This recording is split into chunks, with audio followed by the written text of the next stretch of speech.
Hello and welcome back. Today we turn to chapter 4 of Arthur, an Actuarial Odyssey. Before that, however, one announcement. The observant observer will notice something awry, something different about the picture you see today. That was my ingenious solution to an intractable problem.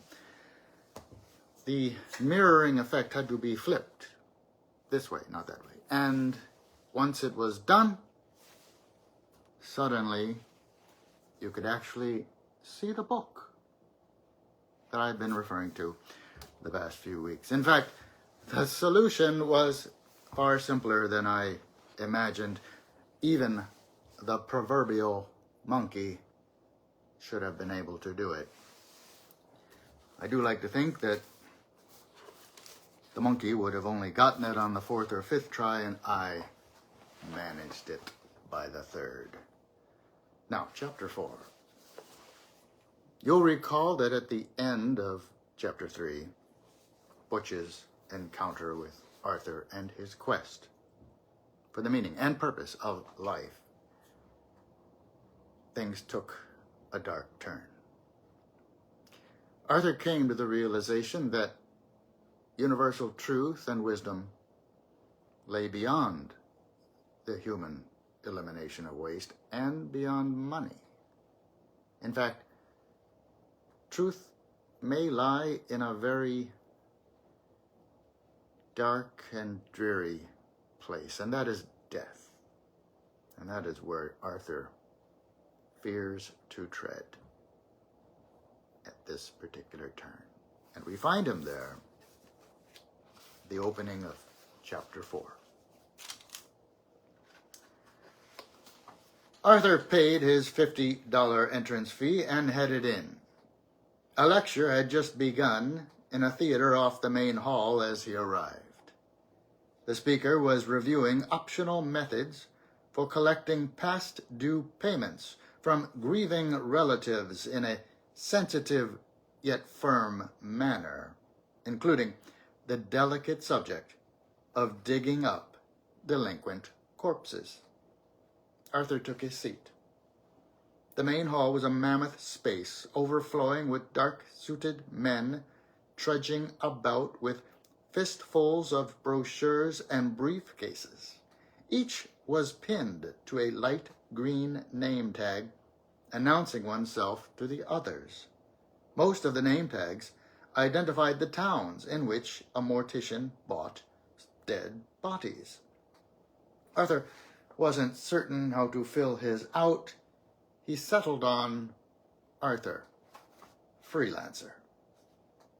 Half listening to the speaker's impassioned discussion of the proper storing of a repossessed corpse in an undisclosed location until final payment, Arthur sat leafing through a few brochures he'd taken from a back table.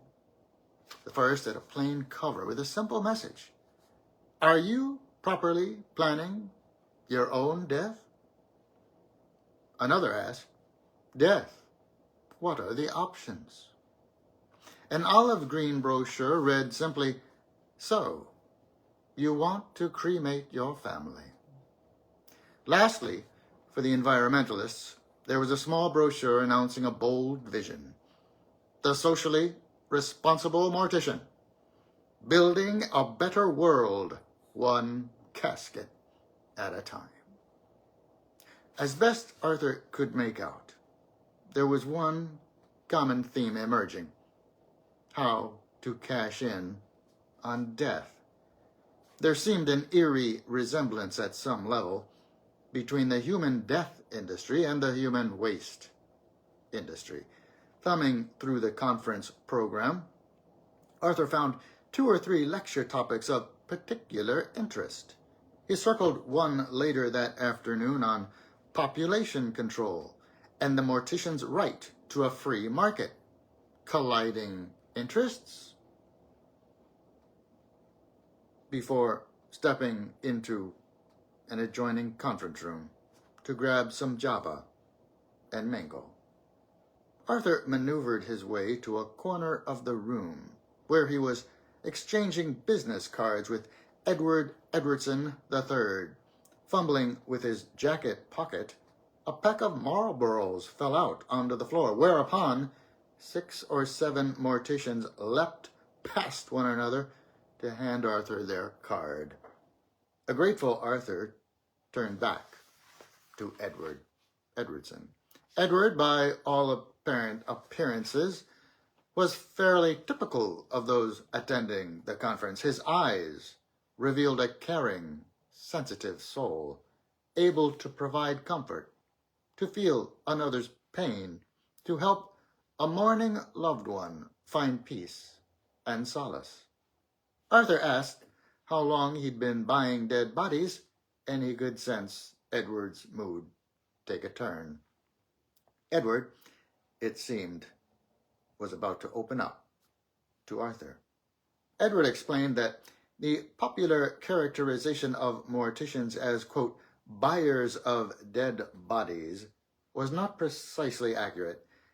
Confused and hoping to refocus the conversation, a flustered Arthur made a desperate attempt at mortuary humor. He noted that if old Eddie wasn't just burying dead ones, not to worry, his lips were sealed. Edward suddenly spotted an old friend across the room and politely excused himself. Arthur regathered himself and sought out further representatives of the death industry. Before he could narrow in on anyone in particular, a fellow mingler spotted Arthur and approached. His name was Rick Astro. Rick was not a mortician. Rick was a male model, hired to help display a new line of environmentally responsible caskets. This explained why he seemed so overdressed. Arthur explained that he too was a mere civilian here among the gaggle of morticians, and that he had come in his efforts to discover the meaning and purpose of life. The two sat for a while by the cheese dip, watching others pass by and exchanging thoughts on the meaning and purpose of life. Rick's brief but eventful stint as a commercial corpse had given him some important insights with respect to life and death. Arthur listened intently. For Rick, attitude was everything. To be truly dead was a matter of proper motivation. As a case in point, Rick felt that the Zeus Flyer casket that he had been modeling earlier in the day, with its soft velvet interior and spongy cushioning, provided just the right level of comfort for getting into character. Rick felt that being dead in and of itself was not enough. One needed the right conditions to fully appreciate and resolve oneself to the state of being dead. As he spoke, a small man in a silver-blue suit rushed past, waving a clipboard. He called out to Rick, letting him know he had 5 minutes until he was due back in the showroom.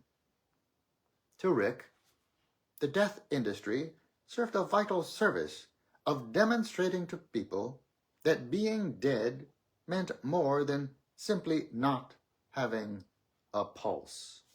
Certain accoutrements came with, in fact, defined being dead. Without proper accessorizing, one truly was just a corpse. Done right, however, Rick was convinced that a simple corpse could become a fully dead human being. It was this basic insight, Rick surmised, that, if applied to life more generally, could lead Arthur to many of his answers. The meaning and purpose of life wasn't just having a pulse. The meaning and purpose of life was having a pulse and knowing what to do with it. But Rick was out of time. For Rick Astro, it was time to die. Arthur came away from his meeting with Rick impressed. Now running late, he needed to rush to make the afternoon lecture. On the way, however, he could not pass up stopping by the showroom. There, fourth casket from the left, Rick's body lay in state. Passers-by noted the casket's durable design, its intricate detail, its shiny finish. Arthur saw only a brilliant performance. The speaker was beginning her lecture as Arthur hustled in. Arthur noted the speaker's extensive preparation and sensed that hers would be a sterling presentation on obstacles to a free market in dead bodies. The speaker presented numerous charts and graphs. Her first slide broke down the yearly government budgets for family planning over the last 3 decades. Next, she detailed the number of dead bodies purchased in the country over the same period, beside the potential number of dead bodies had the government not pursued its anti-mortician policies. A soft murmur moved through the crowd. The speaker informed the room of stunned morticians that huge lobbying efforts were behind this drastic fall in market share. Powerful forces were organized and poised to cut back even further on the country's supply of dead bodies. The crowd grew surly, and there were calls for retribution. The speaker tried to temper the morticians' rising fury. She explained that those forces aligned against them were quite varied. Some groups stood out more than others, such as the consumer advocacy fanatics, urging governments to force automakers to build safer cars, and even forcing people through big government regulation to wear seat belts, costing morticians countless customers. A mortician toward the front threw a chair up onto the stage, yelling hysterically.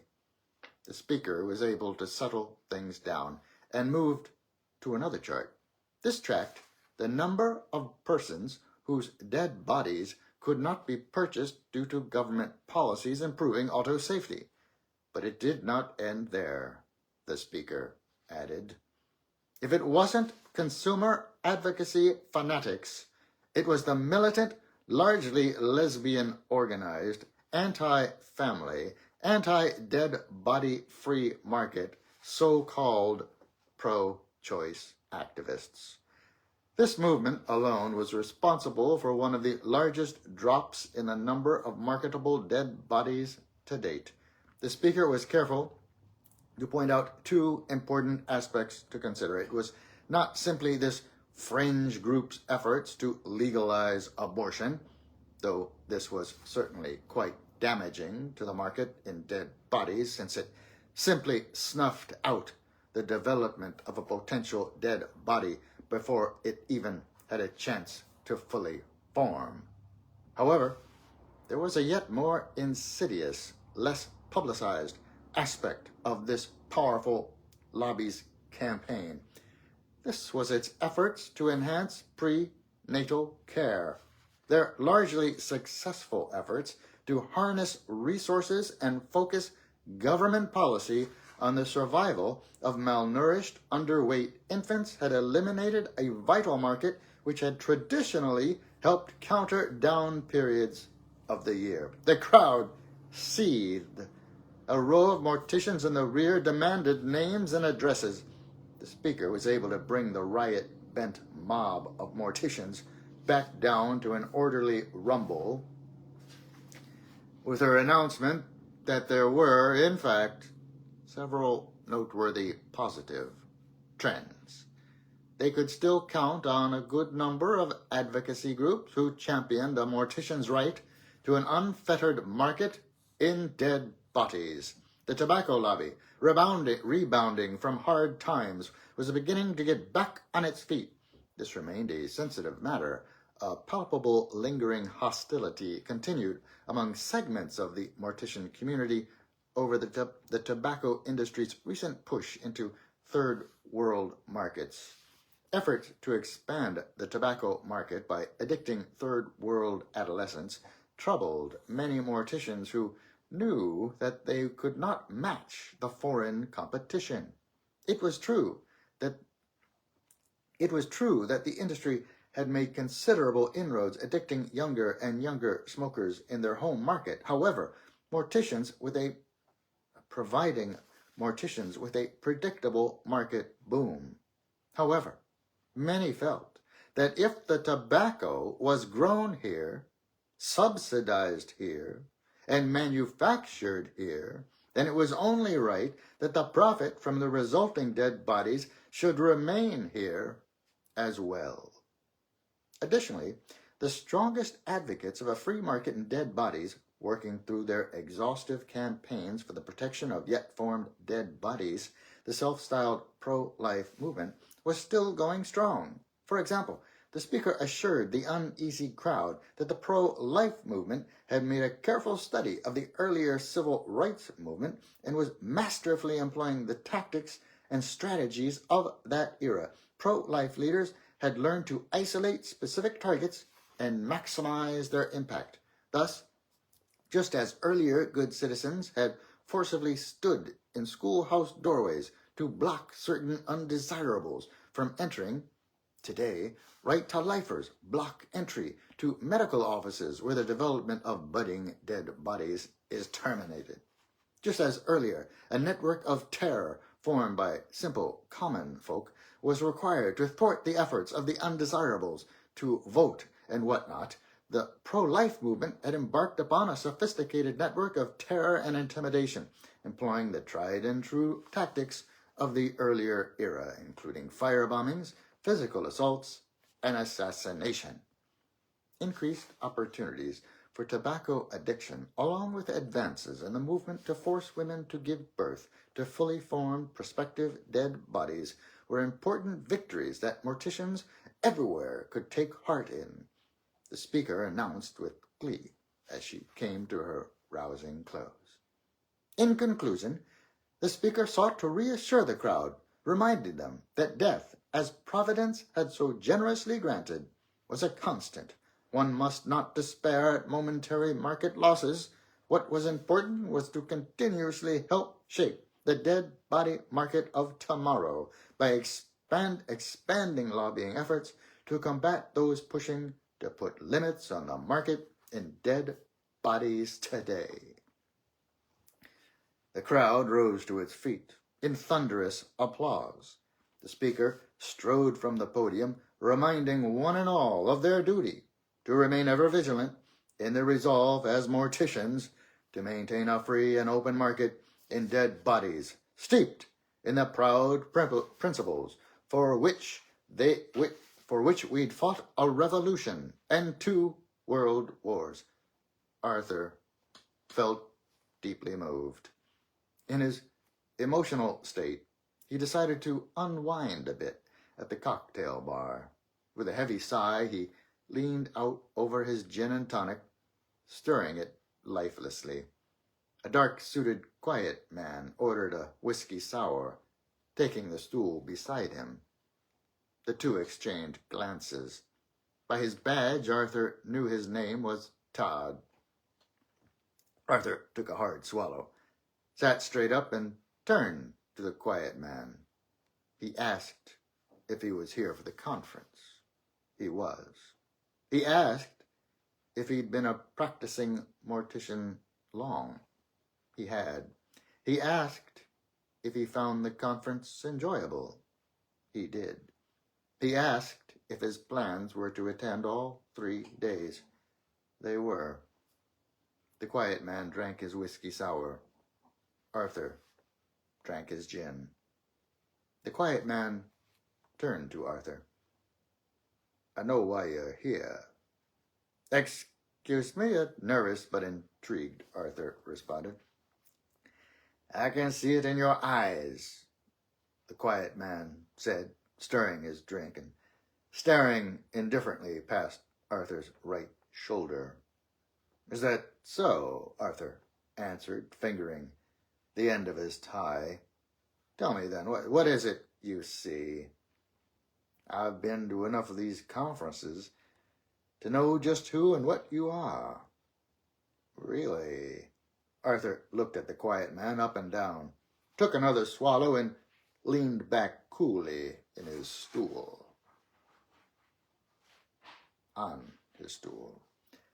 The quiet man continued, Your kind is a common sight at these conferences. You want information. Arthur eyed the quiet man. I suppose you could say that. You won't find it here.